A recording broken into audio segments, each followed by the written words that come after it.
Opening day, and it seems the entire city has turned out for the occasion. The year is 1927, and Saginaw, Michigan still rides the crest of the lumber era's wave of prosperity. The crowds outside, they were, for 2 blocks, it was solid people. And here I was the lucky one to get in first. Through the Roaring Twenties, the city has enjoyed the arrival of more than a dozen movie houses, enough to whet people's appetite for the new movie entertainment that is sweeping the country.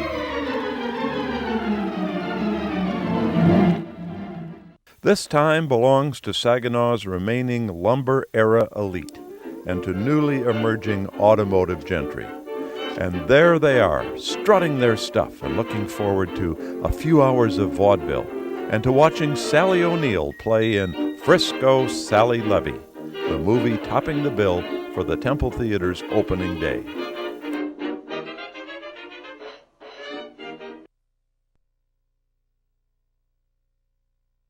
It's commonly said we are a disposable culture, and, to a great extent, we are.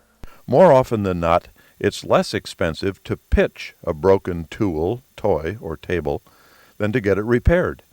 In fact, so many commodities are replaced rather than repaired nowadays that many of the skills related to the tasks of refurbishing have been lost forever. There are exceptions, of course, but they are rare, so rare that they stand out like shining citadels along the path of strewn discards. At 203 North Washington Avenue in downtown Saginaw, one of those rare exceptions endures as a monument to prouder days. The structure is a 1920s movie palace known as the Temple Theater, a true survivor of the 20th century's roller coaster of booms, busts, and world wars. How the Temple Theater withstood the ravages of time is a story of near ruin and just-in-time resurrection. The story starts early in the 20th century. The center of culture for mid-Michigan at that time was the Academy of Music at Washington and Janes Avenues in Saginaw. The Academy was an important gathering place. It was described as greatly out of the ordinary for a city this size in the wilds of Michigan, a sort of palace in the wilderness. The place remained a focal point for 30 years, until a fire destroyed it on April 17, 1917. By the mid-20s, Saginaw's lumber boom was over, replaced in large part by the car business that was rapidly expanding in Detroit, spilling its abundance into the Saginaw Valley. By 1927, Saginaw had a dozen movie houses, though none matched the importance and grandeur of the former Academy of Music. Then, a curious collaboration changed all of that. In the early 20s, the Elfcurafa Shrine of Saginaw were seeking a permanent home for their temple. At the same time, Colonel W.S. Butterfield was building his theater empire with a string of 54 theaters across Michigan, including a few in Saginaw. Butterfield wanted to build a movie palace, a centerpiece for the chain that would be unequaled throughout the state. And when he crossed paths with the Shriners, who were thinking of building a mosque and an auditorium, the die was cast. The Elfcurafa Shrine Temple put up money for the design and construction of the complex, and Butterfield agreed to decorate, furnish, and lease it from the Shriners for 30 years. Architects Osgood and Osgood of Grand Rapids were commissioned to design the facility, which was constructed by Henry C. Weber Construction Company of Bay City. The structure combined the theater and the Shrine Mosque. With land, furnishings, and all the trimmings, the outlay was nearly $1 million, a sizable bankroll for that era. The architects incorporated many unique and advanced technologies in their design of the theater. Fireproof construction, geothermal cooling, acoustical resonance, and the most advanced electrical dimming system were among the features, all of which have survived through the years. A man with over 50 years association with the Temple Theater is historian Ken Woper. Let me show you something about the unique wall construction inside the Temple Theater. The interior walls are constructed of this red clay tile in which there are grooves where the plaster is applied. This kind of construction contributes to the fireproof nature of the structure. Here we are under the balcony, which shows very well the reinforced concrete structure and the underside of the steps upon which the chairs are mounted in the balconies. Located beneath the chairs are some mushroom-like structures.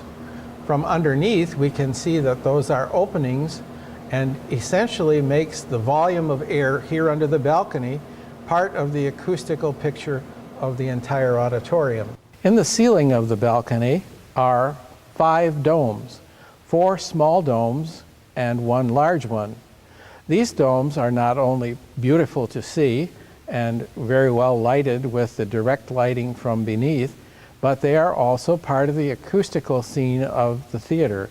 The small domes tend to reflect higher tones, and the large dome, the middle range of tones. You can tell very much when you're in the balcony and the orchestra is playing how this affects the overall sound and enhances the balcony's hearing ability. Upon completion, the Temple Theater became the foremost amusement house in the state and the largest theater in Michigan outside of Detroit. The theater originally flaunted an elaborate ornamental iron marquee that extended over the sidewalk, ablaze with plentiful studded electric lights. Perhaps the most impressive feature was an ornate organ console next to the orchestra pit that raised and lowered automatically. This instrument is a Butterfield Special Barton pipe organ built by the Bartola Musical Instrument Company of Oshkosh, Wisconsin.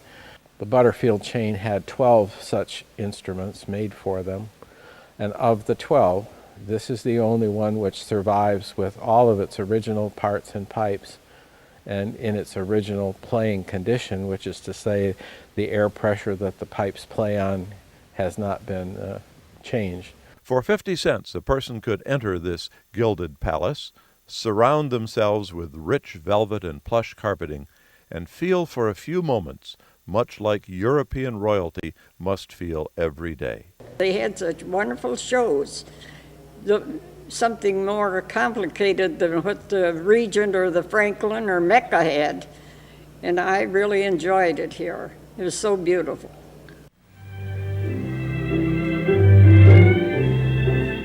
Two years after the theater's grand opening, 1929 hosted the stock market crash and ushered in the Great Depression. Breadlines and double-digit unemployment marked the next decade.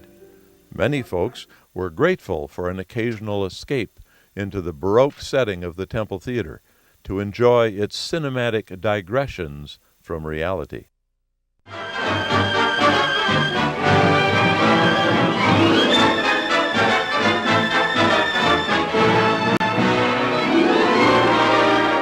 The theater survived well through the economic downturn, on into the Second World War. With the war, money started to flow once again. The auto plants in Saginaw retooled to join the arsenal of defense. Once again, the Temple Theater offered welcome escape from the rigors of war. They, of course, had a lot of war movies, and they were so sad. 30 Seconds Over Tokyo, and Till We Meet Again. They just went on and on and on, and some of them were just heart-wrenching. And we would sit here and just cry and cry and cry. Of course, we were pretty young and we didn't really know what the war entailed. And I remember the wonderful musical, Betty Grable. Those were always kind of my favorites too, because they were light and just a lot of fun. A lot of dancing, a lot of singing. Not much of a story, but fun. More than 20 years after the theater's grand opening, the war ended. The fabulous 50s introduced a period of peace and prosperity seldom seen before in this country. The era conferred the title Queen of Movie Houses upon the Temple Theater, and the decade became the old Queen's finest hour. Movies were grander than ever, and audiences grew as money flowed. Patrons were greeted in the lobby by manager Ellis Merkley, known as Mr. Temple Theater.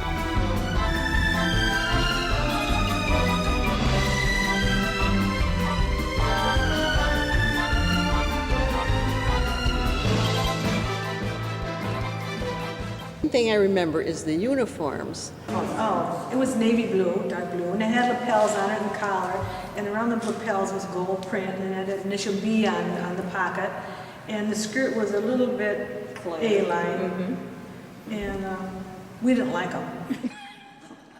And the flashlights. They always had a flashlight so you could see up and down the stairs if you came in the movie when it was going on. And also, they really kept very close tabs on the young people. And the young people always sat in the balcony because that's where all their friends were, and they'd have an intermission, and then you could talk to everybody and see all your friends. But the ushers were up there. They allowed no foolishness, which I think when you look back is a darn good thing. Through town advertising Oklahoma, and I was the explanation point in the picture. In February '57, we wore Bermudas, and so that was really something to show those legs going through town. And we walked through all of the downtown stores singing, and then Garber Buick was across the street where the parking ramp is now, and they provided convertibles, and we sat in the back of the convertible up, with the top down and rode through town advertising that. When Rebel Without a Cause, Sal Mineo was here, and Mr. Merkley said to Barb and I, he said, "Do you want to meet him?" Of course we did. We went through the exit door to the hallway between here and the Shriners, and I was telling Barb, I don't think her feet touched the floor all the way down there. She was so excited. But he was on stage to promote the picture, and so we met him. But I still have the picture of Sal Mineo with his autograph, and he held his hand under mine to sign it, and I don't think I washed my hand for a week after that. But they used to bring in a lot of stars to promote pictures. And it's just a fun place to work. But soon, skeletons began to pop up above the country's rooftops. Bony silhouettes of TV antennas filled the movie industry with a sense of uneasiness. Their arrival signaled a change in America's viewing habits. Movie newsreels became obsolete as people stayed home to watch TV news. To help recapture the public's attention, on August 11th of 1960, workmen removed the theater's original sign and installed a large modern marquee with the name Temple dominating each side. As the decade of the 60s wore on, national events began to cast a dark shadow directly onto every main street in the USA, and Saginaw was no exception. Our country's president was struck down. Vietnam polarized us politically. U.S. citizens were shot dead on the campus of Kent State by federal militia. And, not the least of these social tremors, was the battle for equal rights, a domestic uprising that was triggered by urban riots across the country. In Saginaw, many residents living east of the Saginaw River migrated west across the river. They quickly abandoned the downtown area. Stores closed and were boarded up. With the tax and population base eroded, the city closed the central steam plant, and downtown buildings were left without heat and no economical way to provide it. Urban renewal was big in Saginaw. And so many, the government was coming in, the federal government, and they were redoing downtown inner core areas of cities. And they were going to do Saginaw, and so they were buying up a lot of the property. And many of the landlords and the people that owned the building were just kind of waiting for the government to take over. So nothing was put into their buildings because they knew they'd be taken over and torn down for a whole new downtown area. Of course, that was canceled about halfway through. So we were left with some of the buildings torn down, big vacant spots. The other buildings had nothing done to them for years because the owners felt that they were going to be not theirs anymore and be torn down. So it really, really started just, and then you couldn't stop it. By the 70s, the more affluent population on the west side had replaced their original downtown theaters with suburban multiplexes. Few who could afford it no longer wanted to venture east of the river for a night's entertainment. The city's historic downtown venues were doomed. In 1977, after leasing the theater for 50 years, the Butterfield Company dropped its option, left its lease, and locked the doors.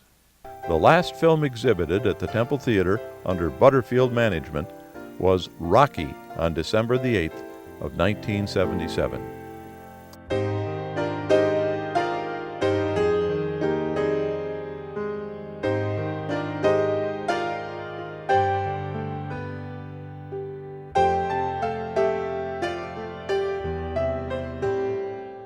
In 1980, a nonprofit community group called the Temple Theater Arts Association reopened the theater. The Temple Theater Arts Association was able to show films on a limited basis, produced some live presentations, and offered the venue for rent. The New Reformation Band had their 25th anniversary concert here. Standing room only. It was marvelous. And I guess it was nationally broadcast, if I'm not mistaken. Thank you. My name is George Plimpton. I'm not a member of the New Reformation Dixieland Band, nor am I going to play with it, but it gives me enormous pleasure to be able to introduce that group to you.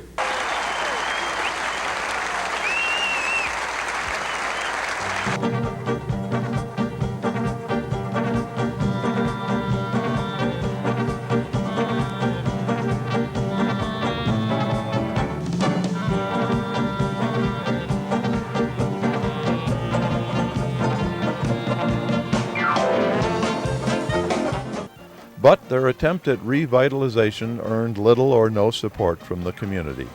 Eventually, the association threw in the towel. Throughout the Temple Theater's history, the Barton organ was always maintained by devotees of the instrument. The organ was one of 12 custom-built for Butterfield, and because the Barton organ was unique in the country, the Temple Theater Organ Club intervened, and the theater gained a 12-year reprieve. At that time, the Volunteer Temple Theater Project was formed to operate the facility. During those 12 years, the Organ Club operated the theater until it was sold. We were on the Temple Theater Film Project, which is a part of the Temple Theater Organ Club, for a little over 10 years. And directed the operations of the theater at that time, plus volunteering. We were part of the cleaning crew and also public relations, and then many times when we would sing the Star Spangled Banner before the movies and the organist would play the beautiful Barton Theater organ, I would lead the singing from the stage of the Star Spangled Banner. Very exciting. But like thousands of other people, we dated here. We've been married 51 years. We came here when I was pregnant for our son. He's 48 years old. But through the years, we've worked on many projects with the theater. The Organ Club remained with the building until the Temple Theater Project left, and the building was ultimately locked by the mortgage holder.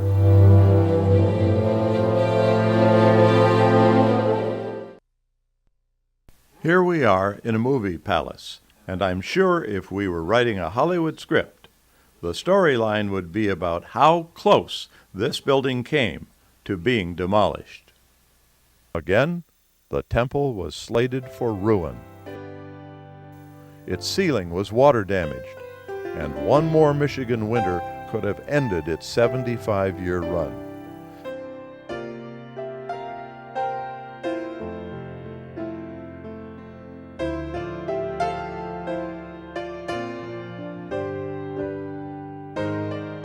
The theater lapsed into a state of disrepair and dereliction throughout the remainder of the decade.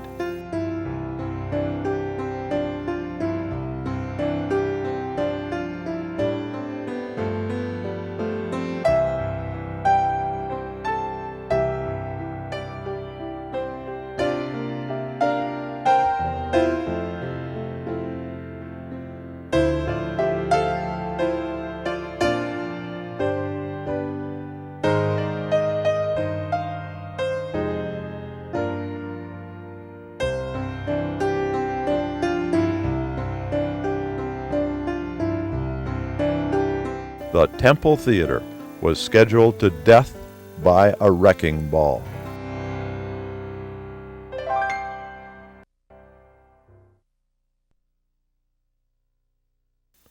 Just in time, Dr. Samuel H. Shaheen stepped in to save the old queen of the cinema, purchasing the derelict building for $600,000.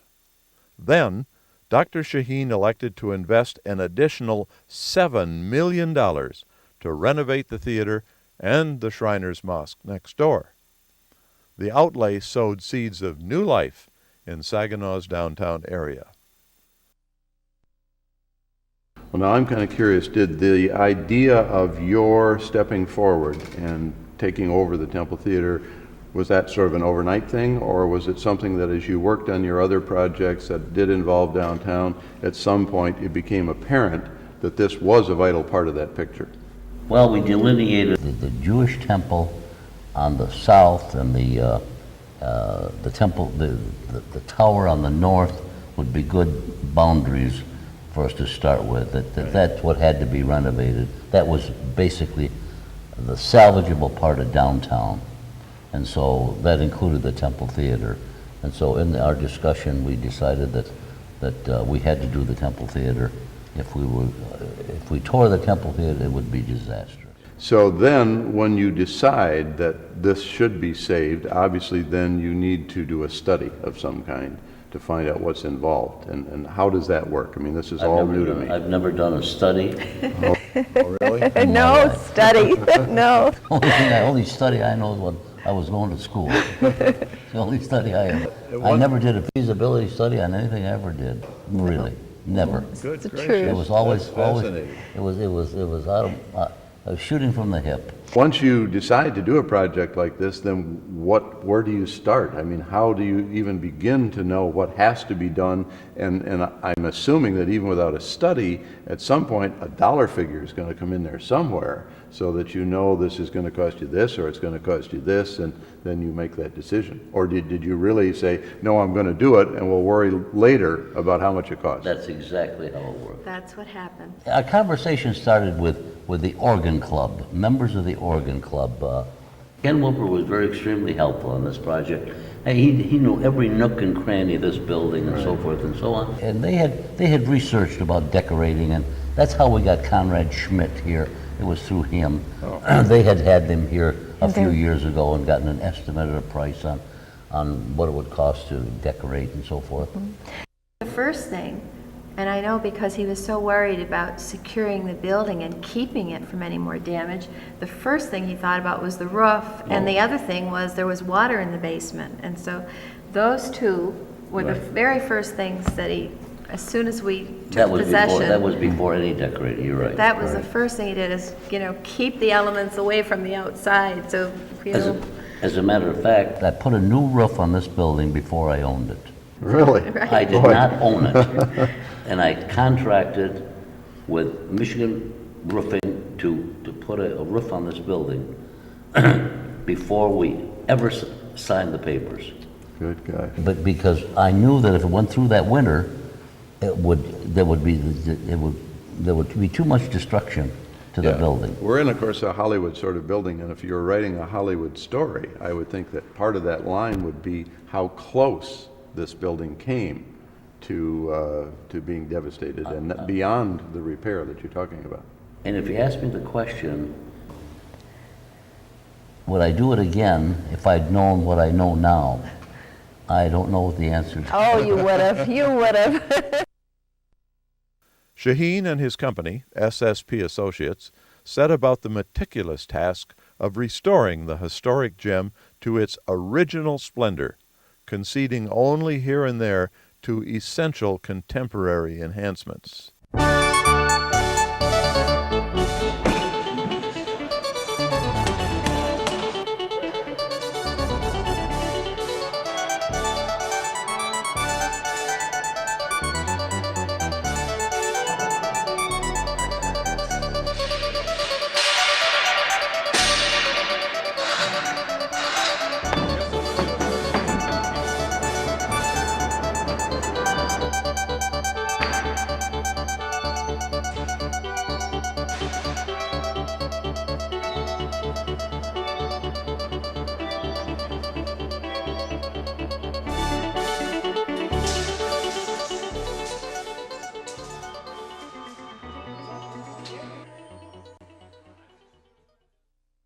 SSP Associates commissioned Conrad Schmidt Studios Incorporated to undertake the extensive renovation project. Founded in 1889, Conrad Schmidt Studios has performed decoration and restoration work for more than 75 theaters from coast to coast, and in Hawaii and in Scotland. CSS well-trained craftspeople have continued to hone their traditional skills for historic restoration. I'm doing some mock-ups to show the owners of the theater what the decorative painting can and ought to look like in the spaces that both have been decorated and have been let to become dirty and aged, and in areas that have been repainted and probably never were decorated that well in the first place.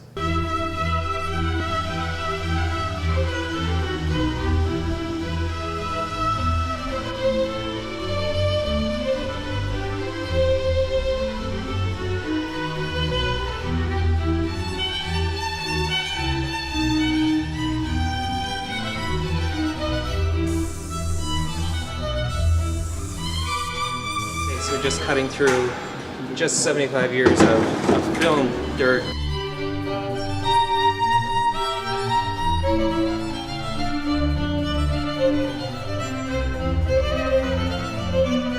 CSS initially restored water-damaged plaster and cleaned and conserved the decorative painting. At Dr. Shaheen's insistence, the decor was keyed up to its original opulence with more enduring gold leaf applied in lieu of bronze paint.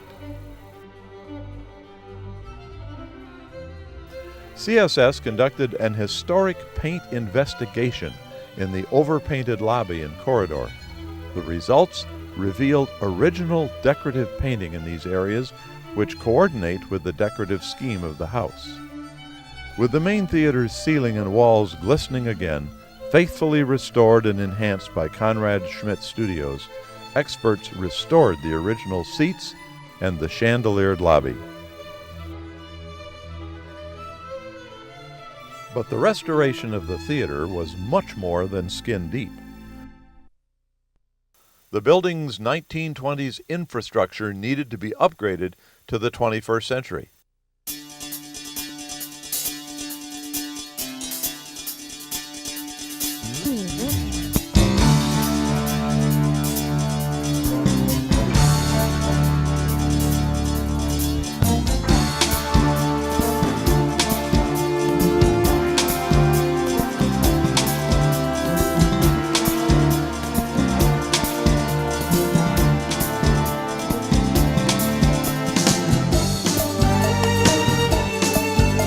In fact, the Shaheens put the largest share of their funding into rebuilding the roof, installing new electrical, heating, and air conditioning systems,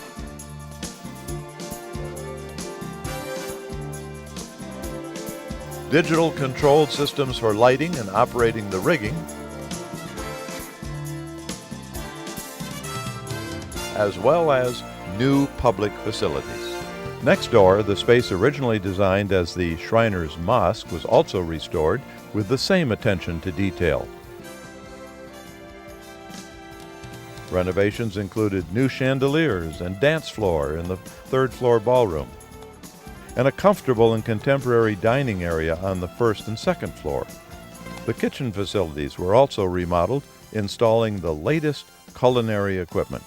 Now, as one who was very carefully watching this whole thing come together and realized there was a clock running, because in fact you had booked an opening weekend with two major events.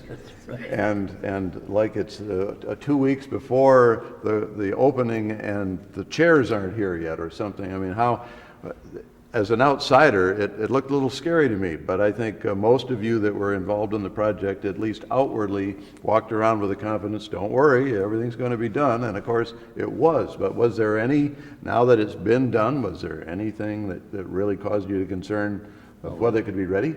We work best under pressure, Dave, and when there's no pressure, we don't work at all. That's how my people work. Right. I think we've been there before, not with a project of this magnitude, but we've been under pressure before and we've done it. So that's very perfect.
This was a philanthropic endeavor. This had nothing to do with making money. Dr. Shaheen agreed to talk to us, but he made sure we talked to the people who have been putting in 16 hours a day for the last 2 months, like electrician Randy Baumgartner. Unbelievable. To save this, a couple years ago there was a ball sitting outside to knock this down. And to bring it back to what it is it's fulfilling just doing the work. Why does he invest so much of his money into a city that is trying to rebound from tough times? And without a vibrant core city, the suburbs will eventually suffer. And that's what determines when tourists come to town, if the downtown is not good, they perceive the city as the whole area is not good. Tonight's performance, a temple tribute featuring Saginaw native Brian Darcy James, is just the beginning of what Shaheen hopes the theater will do for this city, bringing people downtown so they will see what he sees, a city with a bright future. Oh.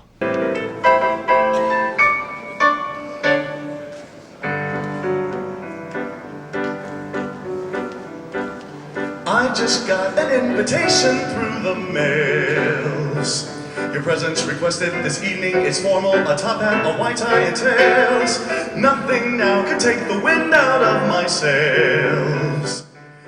On November 7th, 2003, the Temple Theater restoration was complete, and Dr. Shaheen rolled out the red carpet with a live show, a Temple tribute, featuring Broadway star and Saginaw native Brian Darcy James as the headliner. When I was a little boy and Christmas time drew ever near, I dream of all the things I long to see beneath the tree. A ball, a bat, a tiger's cap, perhaps a 10-speed bike. I'd ride with Mike Ricardo around the boulevard for hours. Oh, if only Santa Claus would bring the things that I would like. But now I'm so much older and live so far away, and what I want for Christmas is so different now today. I want a Michigan Christmas with Michigan snow on the Saginaw trees. Yes, When I think about that temple tribute, you can't deny history. You can't deny that the things that have gone before didn't happen. So when you look at the books and you look at the pictures and you see where this theater has come from, and then to think of being a part of a new chapter in its history was a very special thing and a very honorable thing. And I think about being home. A big part of that is my father, who all the people that I saw there knew my father, including yourself. In fact, my mother was kind of taking an informal survey of a lot of the people that were at that tribute, how many of them knew my grandfather. So I felt very beholden to representing myself as a member of the James family, from my grandfather to my father, and I think in that month, November and December, I learned more about what it means to be a part of a community than I ever have before, because New York is a great community, but the communities are by block. And if you're lucky, you can call yourself a part of it, because it's always moving, it's always shifting. But to know what a community is, and to have grown up in a community like Saginaw, and to have roots in it, to be able to kind of do what I do and represent that as a contributor, then that makes me feel like I'm doing the right thing, because that's what I was taught by my father. And so that to me is I think one of the best things about that experience.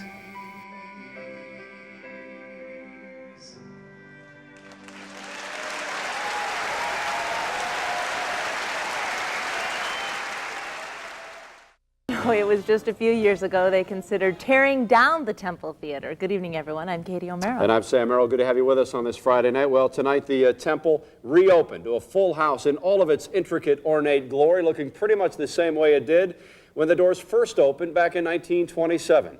Our team coverage begins tonight with TV5's Dave Bondi, who is live at the Temple. Dave? Sam, it's been an exciting night out here. The music is still playing as the people from tonight's show leave. $7 million, and several years later, the Temple Theater shines just like new. The people who attended tonight's grand reopening says this is the start of something great. Tonight we have learned that tomorrow night's big event at the Temple Theater is sold out. Saginaw on Stage 2003 will entertain close to 2,000 people with 12 local bands performing all kinds of music. Once again, the event is sold out. The benefactors of the many thousands of dollars raised here this evening will go to two very deserving downtown projects, the Mid-Michigan Children's Museum and the Saginaw Riverfront Development. With the opening celebration, a new era for the theater has begun, one that no doubt will lead to many more ups and downs before the old girl is done for good. When Dr. Shaheen passed away in 2013, the facility was renamed the Shaheen Performing Arts Center. In 2016, $300,000 was invested to recreate the original vertical temple sign, together with a state-of-the-art electronic marquee. Well, one thing for sure, this grand old queen of the movie houses has survived for more than 3/4 of a century, and she looks great. She is truly a treasure in the midst of a disposable culture.